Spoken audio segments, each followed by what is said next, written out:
Hello students, welcome to Virtual Training Center Dadar.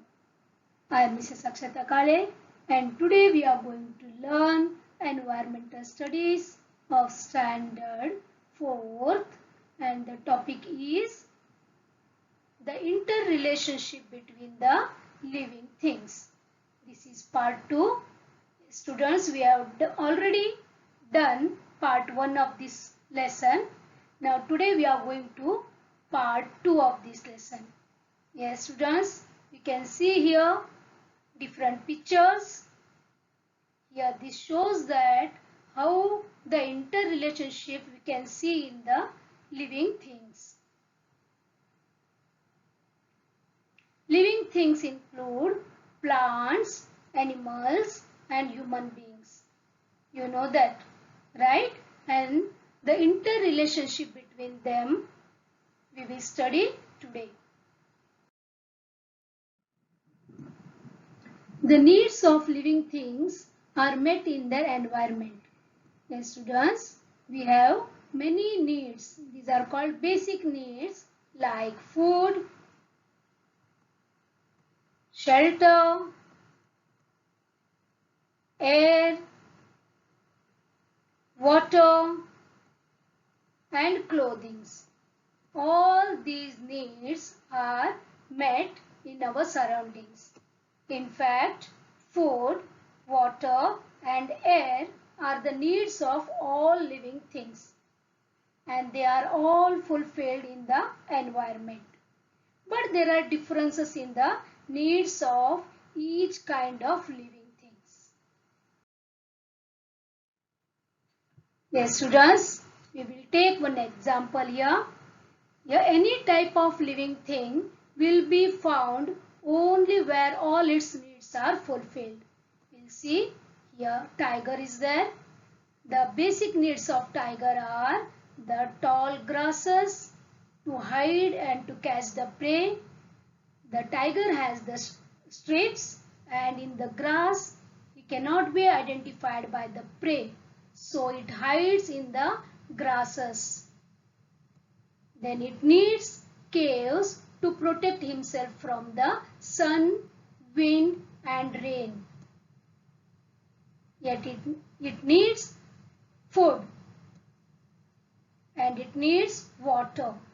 Yes students, wherever all these needs are fulfilled, at that place we can find the tiger.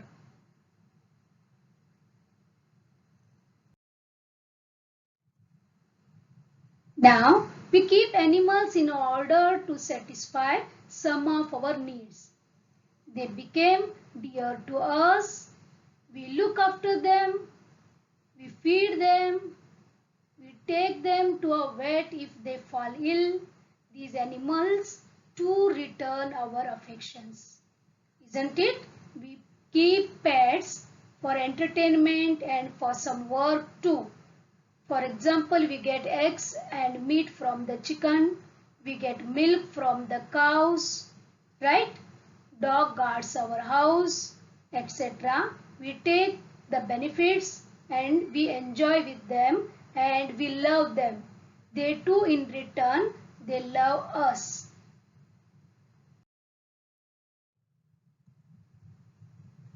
We use cattle dung for various purposes. See how we take the uses of animals.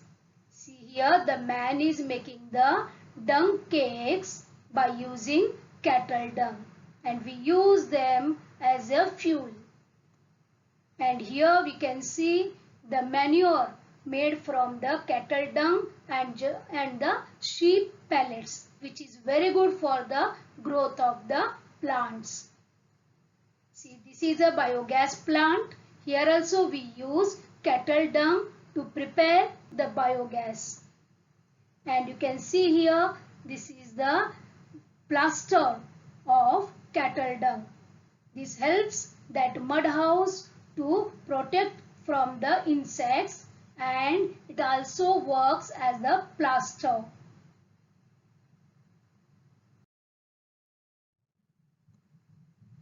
Now, how the animals help us like that plants to help us abundantly. We'll see plants give us food grains. Our main food like rice, maize, corn, wheat, all that we get from the plants, isn't it? Plant give us flowers, they give us vegetables, they give us fruits, they give us medicines. You know that Ayurvedic medicines, that is nothing but plants medicine that we get from the plants like tulsi, hirida, behada, etc. We grow plants which are useful to us methodically. We sow seeds, we make sure that they get water, we give manure when necessary, we spray pesticides if they are attacked by insects. Correct? Because they satisfy our needs. Like plants, other living things also get their food from the environment. For example, see here, chameleon eats insects. Here snakes, they eat mice and frogs. Tiger eat deer. Goats, sheep and cattle, they eat leaves of the plant or grass. All these needs are satisfied in the environment.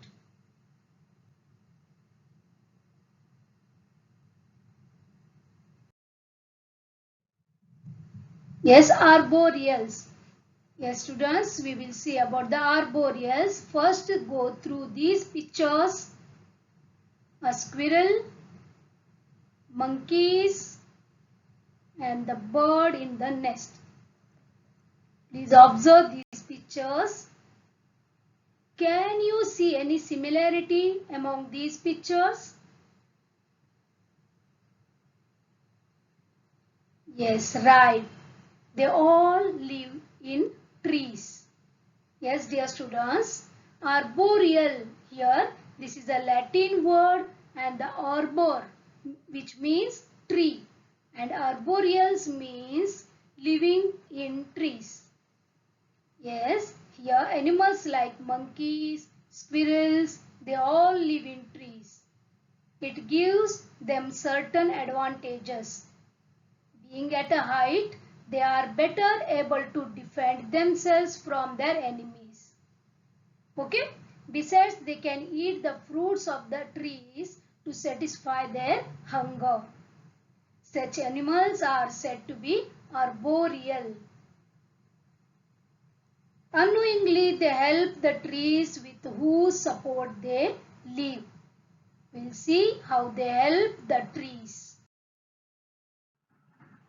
Students, we'll see how the arboreals help the trees. Yes, this bird, they eat the fruits and the droppings of the bird and the dung of the animals, they contain the undigested seeds. They pass through their droppings and the dungs, right? And when these seeds get soil and water, they germinate. And the small plants comes out and it slowly grows and becomes a big tree of the same kind. Like this, arboreals help the trees to grow new trees in different places. Because these birds and animals, they eat the fruits and they move one place to another place. They don't remain in the same place, right? So these birds and animals help to grow the new trees of the same kind.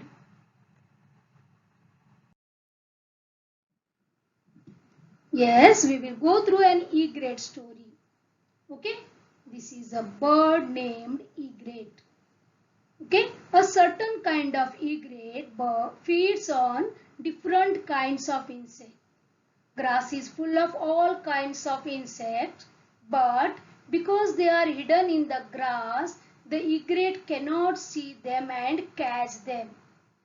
So they take the help of buffaloes and cattle. Sorry, and they move along with them. Here, when they move, the insects they frighten and they fly out of the grass. At that time, the egret catches them and eat them up. You can see here.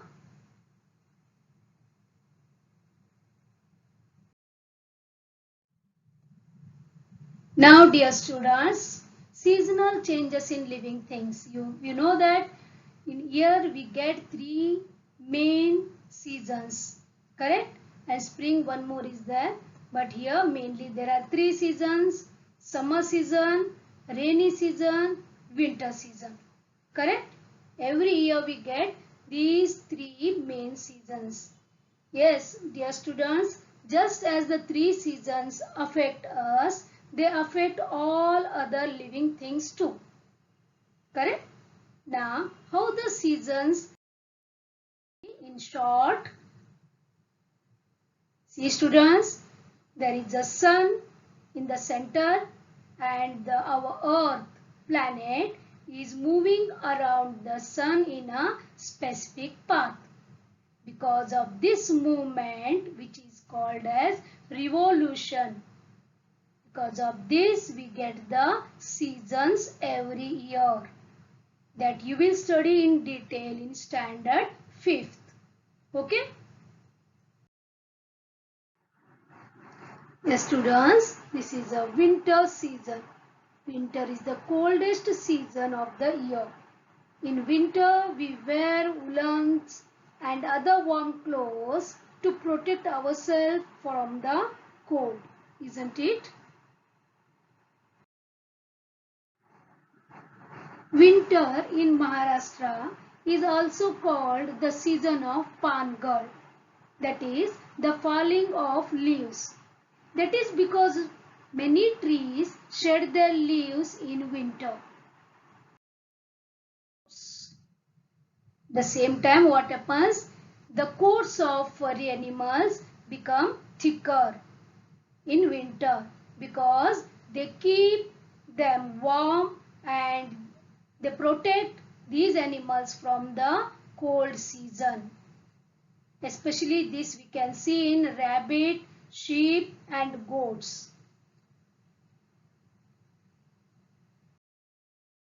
The end of winter is also time for mango trees to start blossoming. These blossoms are called mohar in Marathi. At the close of the month of February, it becomes warmer and by March, we begin to feel the heat. It's time for summer.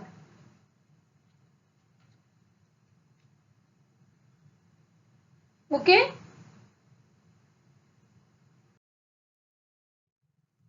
Now, here we can hear the sound of the koel.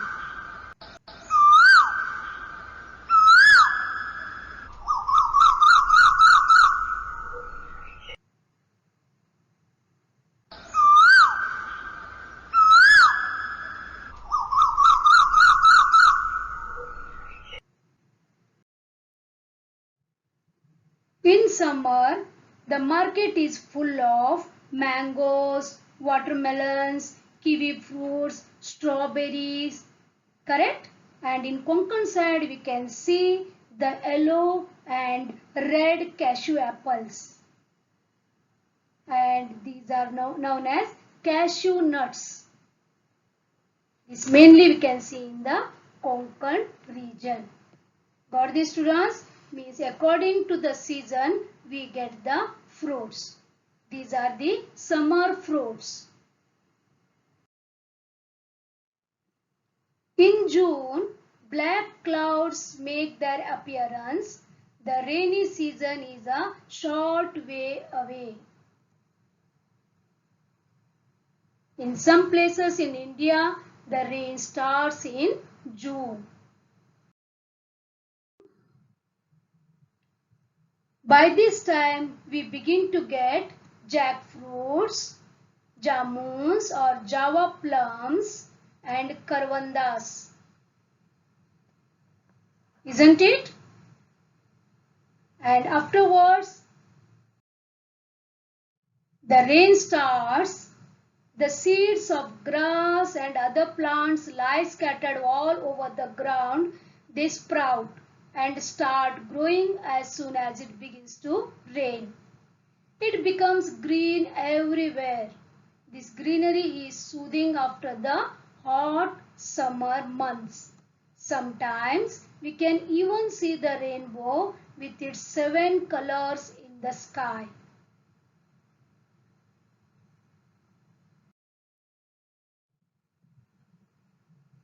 As it becomes wet everywhere, frogs appear.